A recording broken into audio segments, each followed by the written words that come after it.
Want to send and receive text messages without picking up your phone? In this tutorial, I'll show you how to use the messaging feature in PhoneLink on Windows.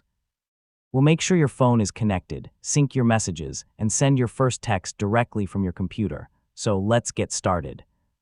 Before you can send messages, your phone must already be connected to PhoneLink.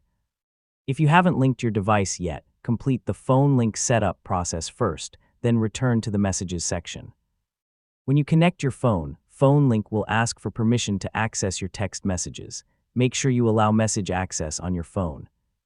Without this permission, PhoneLink won't be able to display or send messages. Yeah, it's a quick step, but an important one. Now, click the Messages tab from the left side of PhoneLink.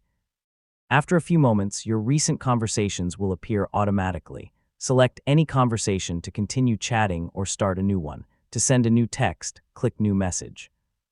Enter a phone number or search for one of your saved contacts, then type your message into the text box. After typing your message, click the Send button or press Enter on your keyboard. Incoming replies will appear inside PhoneLink, allowing you to continue the conversation without reaching for your phone. You know, it feels just like messaging on your phone. If your conversations don't appear, make sure your phone is still connected, message permissions remain enabled, and your devices have an active internet or mobile connection.